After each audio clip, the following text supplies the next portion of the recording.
시청자 여러분 안녕하십니까. 굿모닝 포믹스 경제은풍 시작해보겠습니다. 국내 조선업계가 오랜 불황의 파국을 딛고 역대급 호황기를 맞으면서 외국인 투자자들의 매수세가 사상 최고에 달한 것으로 파악이 됐습니다. 전문가들은 조선업종이 호황 슈퍼사이클에 진입했다는 분석까지 내놓고 있는데요. 신영증권 리서치센터 엄경화 연구위원 모시고 이 얘기 나눠보겠습니다. 어서 오세요. 안녕하세요. 조선업종의 데모. 국모로서 보시기에 최근에 이 조선업종의 이 흐름이 범상치 않은데 주가 흐름은 어떻게 좀 분석을 해보십니까? 요번에 이제 최근에 급등한 부분은 실적 시즌 맞아서 1분기와 약간 유사한 움직임을 보였다라고 저희는 보고 있습니다.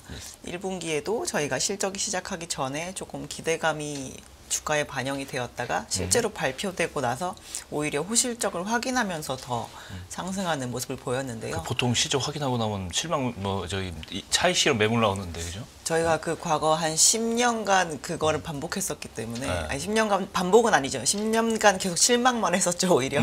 그래서 이제 점점 확인하는 단계를 오히려 더 밸류를 주고 있는 상황이고 이전에는 그래서 실적 시즌이 항상 두려운 기간이었다라고 한다면 이제 이번에는 실적 시즌이 주가를 올리는데 가장 크게 기여를 했다라고 볼 수가 있고요. 저희가 그 와중에 이제 조선업종에서 저희가 꼭 확인해야 되는 양대 지표 수주량과 수주 가격, 그렇죠. 요 지수가 지속적으로 상승을 하는 모습을 올해도 계속 보였기 때문에 이제 그런 부분으로 인해서 주가가 반영된 부분이 좀 크다라고 보고 있습니다. 조선업종이라고 하면요, 이 감정적으로 굉장히 애착이 있는 건 사실이에요.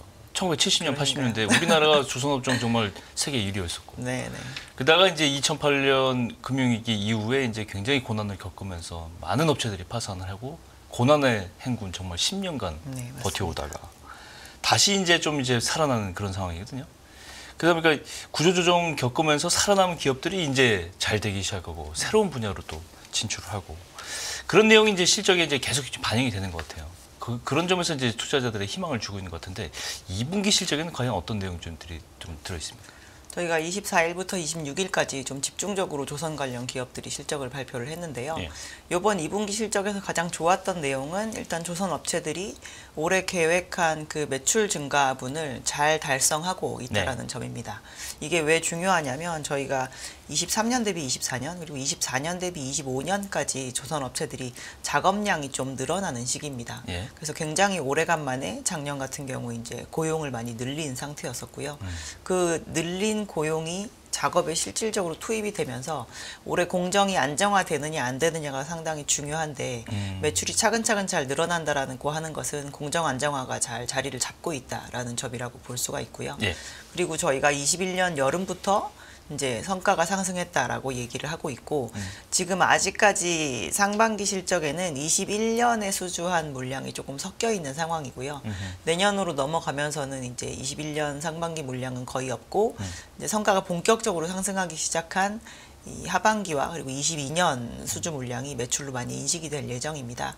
그래서 그걸로 인해서 단가 상승 효과에 따른 마진 개선을 굉장히 잘 기대를 하고 있었던 상황이었는데 실제로 이번에 주요 조선 업체라고 볼 수가 있는 한국조선해양 그리고 현대 중공업 그리고 이제 삼성중공업까지가 벌써 2분기에 5%대 영업 마진을 기록을 한 상황이거든요. 그래서 이렇게 빨리 한 자릿수대 중반 정도의 마진을 볼 수 있을까라고 의구심을 많이 가졌었는데 이번 2분기 실적에서는 매출도 늘고 마진도 좋아졌다라는 게 결론이라고 보시면 될 것 같습니다.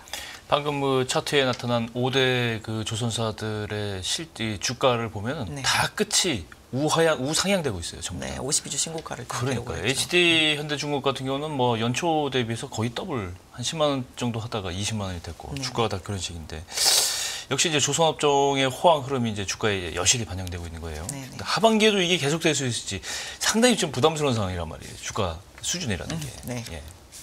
저희가 올해 실적의 실질적인 분수령은 사실 3분기 실적이라고 이제 연초부터 조선 업체들이 커뮤니케이션을 해왔었습니다. 그래요. 왜냐하면 내년 선표에 저희가 적자 물량이 없어야 내년에 인도될 물량이 실제로 올해 하반기부터 매출로 인식이 되기 시작을 하거든요.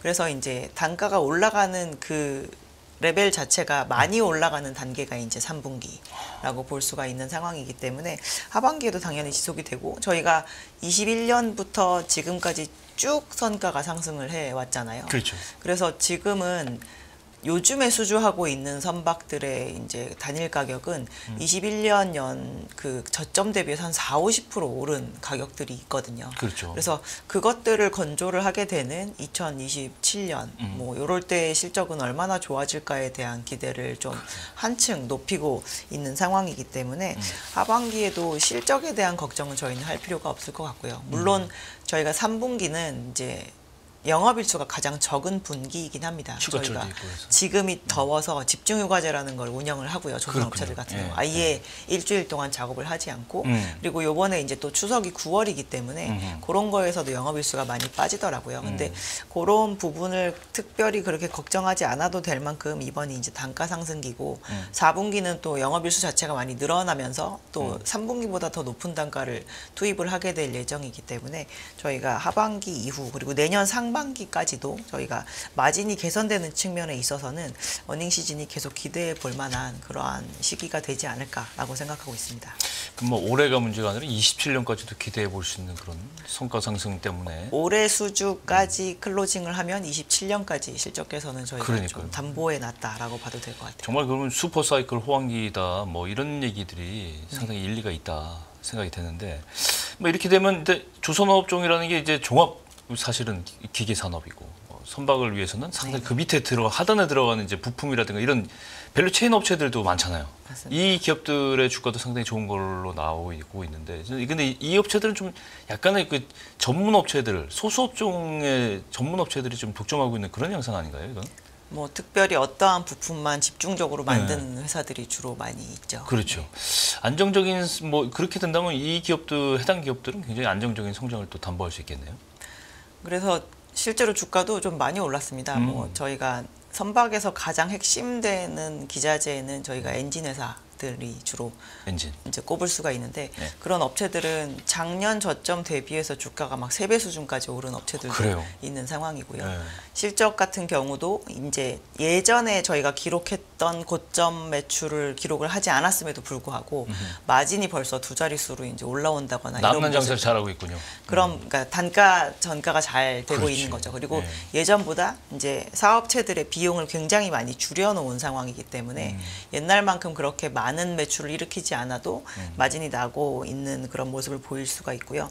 그리고 실질적으로 지금으로 봐서는 굉장히 독점적으로 많이 납품하고 있는 것처럼 보이지만 과거에는 굉장히 많은 경쟁사들과 이제 납품을 같이 하기 때문에 이제 가격 경쟁을 굉장히 많이 했었는데요. 그 뒤로 조선업체들보다 더 힘들어서 사실 구조조정을 훨씬 많이 당한 영향이 있다라고 볼 수가 있습니다. 그래서 요즘에 이제 조선업계의 그 판이 돌아가고 있는 걸 보면 아, 살아남은 자의 파티가 진짜 좀 굉장히 무섭구나라는 생각을 좀 많이 하게 되는 것 같아요. 그렇군요. 조선업이 주로 이제 뭐 특수선이나 이런 것도 해외 수출도 많이 하지만 내수도 있단 말이에요. 특히 이제 방산, 그렇죠? 한국형 차기 구축함 상세 설계하고 초도함 건조사업 수주 놓고 HD 현대중공하고 하나오션 올 초부터 굉장한 신경전이 벌어지고 있다. 이런 얘기 기사 본 적이 있는데 어떤 내용입니까 이건? 저희가 국내에 있는 대형 조선 업체 중에서 이제 방산을 영위하는 사업체가 그렇게 두 군데입니다. HD 현대중공업과 그리고 하나오션 이렇게 과거부터 쭉 한국 전쟁 이후에 저희가 그 수많은 것을 국산화시키는 그 과정에서 이제 두 업체가 굉장히 집중적으로 지금까지 방산을 진행을 했었고요. 그래서 똑같은 그 입찰권에 항상 들어가기 때문에 경쟁이 이제 안 될 수가 당연히 없는 상황이고 이제 요즘에는 저희가 방산 쪽도 수출을 더 많이 하는 걸로 인해서 수익성을 다시 재고시키는 그런 부분이 좀 크게 부각이 되고 있잖아요. 그래서 국내 대형 프로젝트를 수주를 해서 레코드를 가지고 그거를 가지고 이제 기반으로 수출을 하는 쪽으로 가는 것이 실질적으로 이 특수선 사업에서도 수익성을 되게 극대화시킬 수 있는 그런 부분이기 때문에 이제 이러한 얘기가 많이 나오고 있는 것으로 보고 있는데요. KDDX는 구축함 중에서 진짜 프로젝트 자체의 규모가 굉장히 크고 이제 이거를 레코드를 쌓음으로 인해서 앞으로 이제 수출이나 이런 데의 영역으로 나갈 때 분명히 큰 힘이 될 것이기 때문에 이렇게 되는 것이고요. 그리고 이 두 업체는 꼭 특수선에서뿐만 아니라 지금까지 어떠한 해외 그런 프로젝트들을 수주할 때도 경쟁을 굉장히 시끄럽게 많이 했었던 좀 시끄럽게. 예, 그런 히스토리가 있는 두 기업이기 때문에 저희가 봤을 땐 그렇게 특이해 보이진 않고요. 근데 이제 워낙 상징적으로 방산 쪽에서 이제 큰 프로젝트라서 이제 여론전이나 이런 것도 많이 펼치고 있는 게 아닌가라는 생각을 하고 있습니다. 어쨌건 장사 잘 돼서 경쟁하고 시끄러운 건 괜찮은 일인데. 뭐 그렇게 나쁘지 않죠. 예, 네. 전체적인 이제 방위 산업의 특성상 이게 조금 좀 잘 마무리가 되면 좋겠습니다.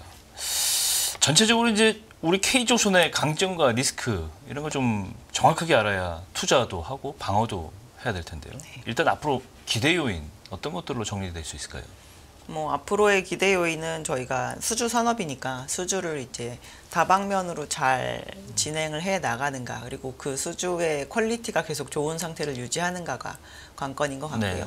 근데 이제 국내 조선 업체들에게 가장 좋게 작용을 한 외부 변수는 이제 선박 시장에 친환경 바람이 굉장히 잘 불었고 그거를 선주들이 다 실제로 받아들이면서 조선 업체한테 이제 비싼 배를 발주하는 거에 대해서 서스름이 없었다라는 것인데, 그런 거에 대한 그런 기술 개발을 굉장히 열심히 했다라는 게 일단 한국 조선 업체에게 가장 큰 강점인 것 같고요.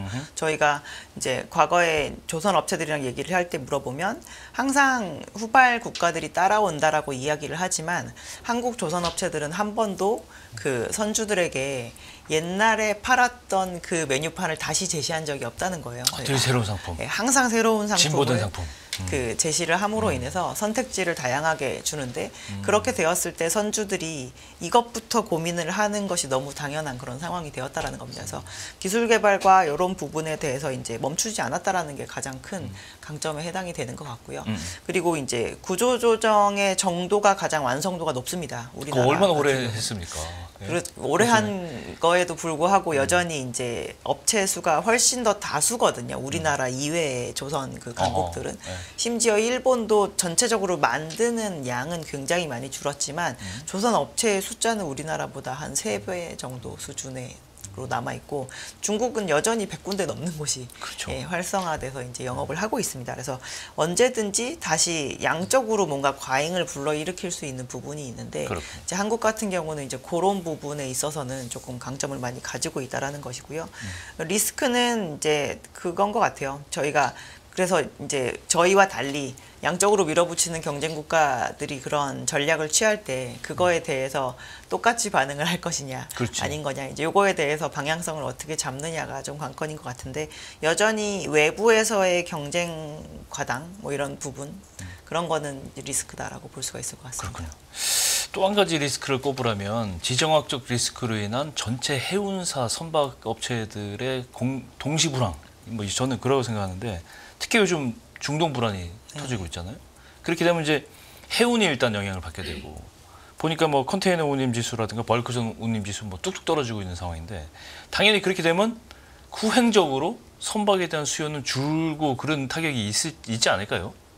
그래서 고객사가 이제 사정이 안 좋아지면 당연히 조선 업체한테 뭔가 안 좋은 영향을 줄 거다라고 보는 게 이제 정상적인 시각이죠. 그렇죠. 저희가 주요 해운 업체나 주요 오일 매니저들이 저희한테 발주를 하는데, 이번에 이제 유가도 저렇게 떨어진다고 하고 이제 해운 운임도 사실 지난주에 이제 뭔가 갑자기 미국의 리세션 위기가 좀 이렇게 부각이 되면서 그러니까요. 전 선종에 걸쳐서 다 빠졌거든요. 그래서 오히려 전쟁이 나거나 이런 불안 심리가 이제 지금까지 어떻게 보면 2분기에는 운임을 조금 끌어올렸었는데 이제 그런 거 다 필요 없고, 해운한테 정말 코어에 해당하는 경기가 불안하다고 하면 운임이 올라갈 리가 없다라고 이제 시장에서 해석을 하는 것이고요. 실제로 수요가 좋지도 않기도 하고.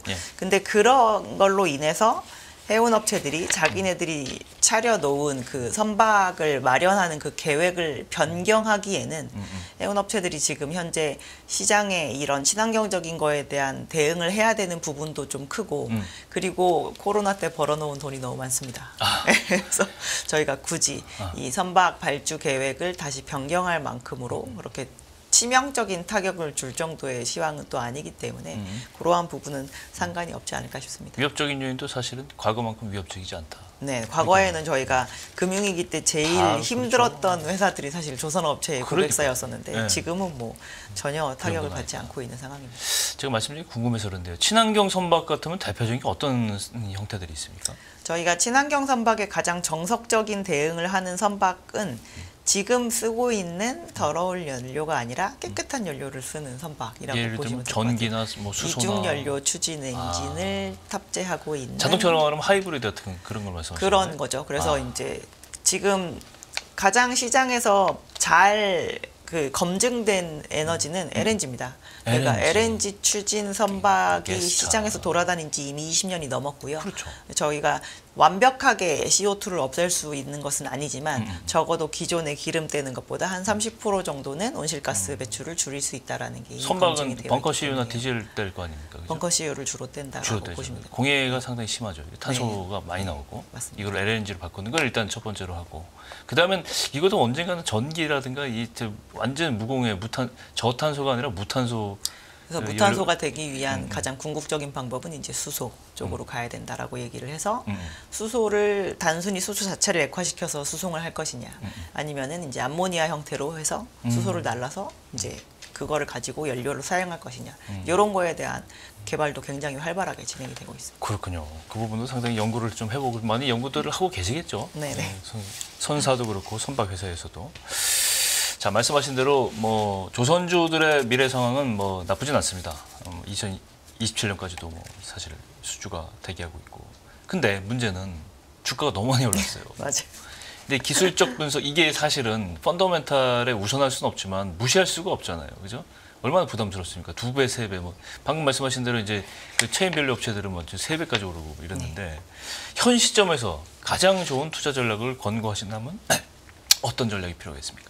저희가 지난주까지 이제 이런 걸 물어보시면 혹시 지금까지 투자 안 하신 분이면 관심 갖지 마시라고 그렇게 얘기했거든요. 왜요? 어차피 저희가 수주 시황에 그래도 좀 이렇게 같이 왔다 갔다 하는 그런 부분이 있고 1년 내내 수주를 계속 열과성을 다해서 잘 받지는 않기 때문에 저희가 이제 올해 수주 목표치 거의 다 달성했고 이제 좀 수주를 쉬어갈 때쯤에는 주가도 조금 쉬어갈 수 있는 부분이 있어서 다시금 아예 신규 진입자라고 한다면 다시 진입할 수 있는 부분을 조금 찾아보실 수 있을 거다라고 말씀을 드렸었습니다. 그 대신 들고 계신 분들은 어닝 시즌을 충분히 즐기실 수 있다라고 말씀을 드렸는데요. 요즘에 저희 쪽 섹터에 대한 투자가 조금 더 단단해진다라는 걸 느끼는 게 기술주가 오히려 조정을 받으면 산업재를 조금 편하게 사시더라고요. 그러니까 저희가 실적에 대한 불안감이 이제 금리나 외부 변수에 의해서 막 생길 때 저희는 사실 수주 잔고를 깔고 실적을 계속 밀어붙일 수 있는 섹터이기 때문에 그렇죠. 오히려 주변 상황이 이렇게 불안해지고 단기적인 지표들이 많이 움직일 때 저희는 실적은 근데 저희가 제일 괜찮습니다라는 얘기를 하기가 상당히 쉬워지거든요. 그래서 이제 금요일에 또 굉장히 이제 나스닥이 많이 빠지지 않았습니까? 그렇죠. 그래서 이제 오늘 아마 장이 또 조정을 받을 수도 있을 거라고 보는데 저희가 주구장창 이제 어닝 시즌 이후에 괜찮다가 금요일에는 저희도 동반 하락을 좀 하긴 하더라고요. 그래서 만약에 오늘까지도 좀 많은 낙폭을 보여서 꽤 단기간 내에 저희가 볼 수 없었던 가격에까지 도달한다라고 한다면 오히려 이럴 때 좀 늘리는 것도 기회가 될 수 있다라고 생각하고 있습니다. 그렇군요. 쉽게 말씀드리면 기간 조정이나 가격 조정을 겪은 걸 보고 신규 투자자들은 진입하는 게 좋다라고 정리를 한번 해보겠습니다. 자, 오늘 엄경화 연구위원님과 조선업종 전반에 걸쳐서 주가까지 한번 알아봤습니다. 오늘 말씀 고맙습니다. 감사합니다. 끝나지 않은 여정, 변화의 물결소. 우리의 질문은 계속될 것입니다. 거대한 역사로 읽는 인간의 욕망과 부의 흐름. 새로운 부의 미래를 알려드립니다. 자본주의의 적은 자본주의.